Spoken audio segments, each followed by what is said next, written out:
যখনই কোনো ধর্ষণ বা বিশেষ করে কখনো হত্যাকাণ্ড হয়, এটা কিন্তু শুধু পুলিশের চার্জশিট বা পুলিশ প্রতিবেদনের উপরে করে কিন্তু যদি এখানে শাস্তি দেওয়া হয়, সেখানে হাইকোর্টে গিয়ে কিন্তু সেটা দিনের পর দিন বছর কা বছর কিন্তু লিঙ্গারিং হতে পারে। সেই ক্ষেত্রে যদি ওই ঘটনায় সম্পৃক্ত যে ডিএনএ টেস্ট করা হয়, সেক্ষেত্রে কিন্তু সরকারের যে আইন আছে, নিয়ম আছে, সেক্ষেত্রে কিন্তু আমরা তাৎক্ষণিকভাবে সেই অভিযুক্ত ব্যক্তিকে কিন্তু আমরা আইনে আওতায় আনতে পারি এবং তার শাস্তি বাস্তবায়ন করতে পারি।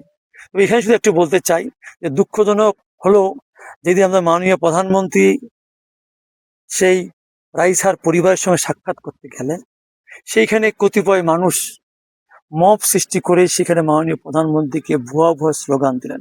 অত্যন্ত দুঃখজনক এবং বাংলাদেশকে অস্থির করার জন্য এটা পরিকল্পিত করা হয়েছে বলে আমি মনে করি। কারণ বিগত দিনে দেখেন, যে সরকারের ক্ষমতায় ছিল, তারা কখনোই কিন্তু অভিযুক্ত বা ভিকটিম কোনো ব্যক্তির সাথে সরাসরি তার বাসায় গিয়ে, বাসভবনে গিয়ে কিন্তু দেখা সাক্ষাৎ করে নাই। সাধারণত তাদেরকে ডেকে নিয়ে আসতে হয়তো প্রধানমন্ত্রী দপ্তরে, সেখানে দেখা করতেন, সেখানে সহানুভূতি দেখান। সেখানে কিন্তু আমাদের সরকার, তারেক রহমান সরকার কিন্তু এর ব্যতিক্রম।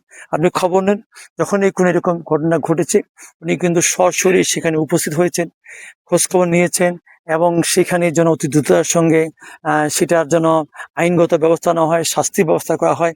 এবং যেমন সেইখানে রাইসার বড় বোনে উনি দায়িত্ব নিয়েছেন, ইতিমধ্যে তার ডিএনএ টেস্ট দেওয়া হয়েছে এবং তার বিশেষ করে চার্জশিট দেওয়া হয়েছে।